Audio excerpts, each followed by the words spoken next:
All right, guys, welcome back. We are on our third and final topic of our little QB Carousel Hot Topic podcast episode. And we are talking about Carson Wentz, the ginger wonder was cut today from the Commanders. But before we dive into him, please hit that subscribe button if you're watching this on YouTube. If you're listening on Spotify or Apple, wherever you get your podcast, please follow us along there. And if you wouldn't mind going to the YouTube, it's at the Eye Test Pod on YouTube. Check us out on all social medias as well. All right, John, you're golden boy. No. Dude, I've been waiting for him. I love when Carson Wentz gets cut. That is the best notification. I've seen it twice now, and it is awesome. So let's first talk about the history of it. When was the turning point where all Philadelphia was just like, we hate this guy? Oh, okay. The turning point of when we hate this guy, I would say it started out when the locker room rumors began. That whole narrative, it was national media, I believe. If it wasn't national media, it was consistently talked about on the local radio stations of, there's what do you call when someone tattletale, a whistleblower. There was a whistleblower in the locker room that basically said Carson Wentz, we don't really have his back in the locker room. He is very, can I say, bitchy? He's a little bitchy in the locker room. So we still don't really know who that was, although I kind of think it could have been Alshon Jeffrey or Malcolm Jenkins. But I would say that was the turning point, because that turned all of us diehard Eagle fans, it turned our radars on to be to be invested in that rumor.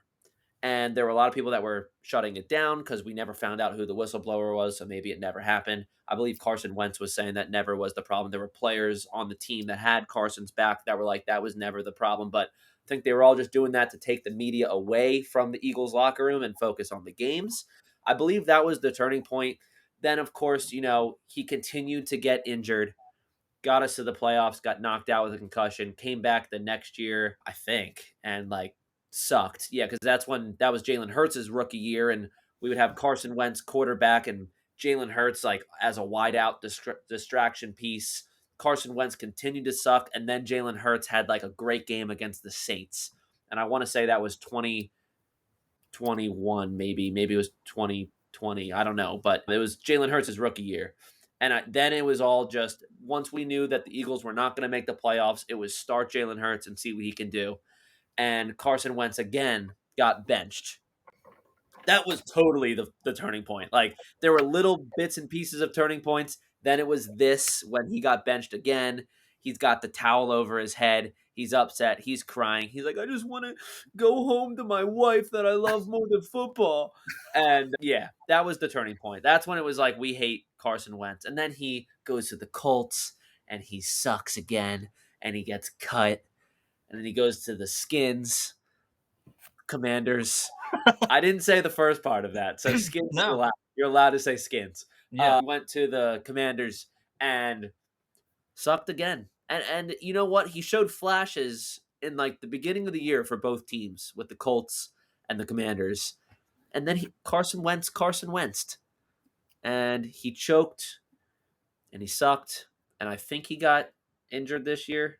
Oh, yeah, he totally got injured this year. He played 6 games. So, yeah. They benched him too, though. Oh, maybe that's what it was.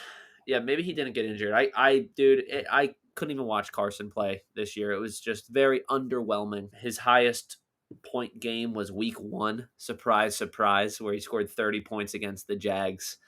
And then scored 27 against the Lions. And then 7, 9, 20, and then 4. And then they're like, yeah, you're not playing against Green Bay. So now he gets cut. Paul, where will Carson Wentz be next year, week 1 of the season? So I think where he should go is he should be calling Sean McVay. He should be calling Kyle Shanahan. He should be calling the Bills, and he should be calling the Chiefs and say, listen, I will play for Juicy Fruit. You can pay me in 5 gum. All I care. But let me go be a backup behind one of these guys. Let me be around a great offensive minded coach, and let me just fly under the radar. I'll be a backup. I'm totally fine with wearing the headset every single week of the season. But I think that's the only thing that can rejuvenate Carson Wentz's career. I don't think he can go on. Like, I think he'd be foolish if he goes to the Texans or if he goes to, like, what's another bad team that needs a quarterback? Like, The Colts. yeah, the Colts, the Colts goes back to the Colts. But what I think is going to happen, and it would be the most organizational thing and the most Carson Wentz thing. I think he goes to the Raiders. And I think Vegas is just like, you know what? Why not? Let's take a shot. Derek Carr's leaving, and he's going to go there, and he's going Dude, to it's the suck. same quarterback. You're getting the same quarterback. Yeah, you're getting the same, even worse. I think he's worse Oh, than yeah. Derek Carr. Yeah, he is. He is worse. And Same type of quarterback, though. yeah, Devontae Adams is going to be like, damn, I really left Aaron for this shit. Like, and that's so I think what Carson should do is he should go to a good team, accept the fact that you are a backup quarterback for now. I'm not saying that he can't pull a Ryan Tannehill and maybe get back out there and start somewhere and be productive. But right now, with all the heat on him and all this stuff, I think that's his best move. But I'm gonna make a little hot take here. I think he's a Las Vegas Raider Wow. next year. Yeah, I mean that's what he about what you said earlier about like the Chiefs, Bills, Niners. That's what he should do is go to a good team where he can be a backup. What he will do, I don't think he's going to do that. I think he's going to do two things. I think he's going to fight for a starting spot and some team will fall for it and pay him. That would but what I really think he's going to do is I think he's going to retire. I think he's gotten paid three big contracts in his career in his 8 years of playing. Yeah, it's not like he's super old. Exactly. He's not super old. He's getting banged up every year it seems like. Not making a good name for himself. I think now's the time to hang it up and you know, Go watch coach in North Dakota State. yeah, something like that. I mean, he can spend time with his family. He can hunt ducks, whatever he likes to do. But if he does go to be a backup, Paul, I think you brought up a very good point that it's got to be with like those big names, and I would add the Seahawks in there too, considering that Geno Smith, is older and that there is a chance for injury and that they could have to lean on a backup. And Carson Wentz would have two good receivers to throw the ball to, which, let's be honest, he didn't really have on any of his teams yet. He hasn't had a team with two solid receivers. You could say the Commanders was like the best duo of receivers, but Jahan Dotson was just a little too young to be like Mm-hmm. a beast. With the Colts, he just had Michael Pittman. So, and with the Eagles, he had nobody. So, except for the Super Bowl year, but even then, it was really nobody. So, yeah, I mean, if he is going to be a backup, he should be a backup on a team where they have quarterback questions. So, I would say the Niners, and then I would add the Seahawks in there too. The question is will he want to get paid like a backup? Will he want to act like a backup? And to that, I would say he does not want to act like a backup. I can see him being okay with being paid just because of the amount of money he's made in his career. This isn't his first contract. So I just don't think that he can act like one. I don't think he's that type of player. Yeah, and I don't know Carson Wentz as well as you, but if I'm Carson Wentz's agent, I want to be like, hey, listen, the Bills called. They want to pay you $2 million to back up Josh Allen. That's your dream job. That's your freaking dream job. Take You, it, because worst comes, like, best case scenario is maybe, and we don't ever root for it, but Josh Allen gets hurt, and now you're in a stable organization with good offensive weapons, and you have another chance to prove yourself, and the pressure's off. And I don't know what it is, but with Carson Wentz, man, like when he was on Indy that first year, he didn't play that badly for not until most the of end the of the year. year. Yeah. For most of the year, but then it came to the last two games. They lost to The Jaguars and the Texans. they lost to the Texans and they lost to the Jaguars in the last week of the season to miss the playoffs. And it's just like, there goes Carson Wentz being Carson Wentz again. Like, these are two layups. You just need to win one and you're in. And he just can't get it done. It's all mental with him, dude. It's all mental. He just doesn't have the clutch gene. As good as he can play with the Colts for a whole year. I mean, didn't they give up a a big comeback loss to either the Texans or the Jaguars. I forget which one. It was a bad team, I and they well, I lost think both. yeah, I forget if they gave up. I forget if they like were winning against the Jags or if the Jags just like blew them out of the water. I think it was close though. I think they gave up a pretty big I lead. think they did too. Yeah. And Wiz so doesn't have it, man. I know. So if I'm Carson Wentz, I'm Carson Wentz agent, I'll be like, listen, man, Andy Reid called. The Chiefs want to pay you $1 million to back up Patrick Mahomes.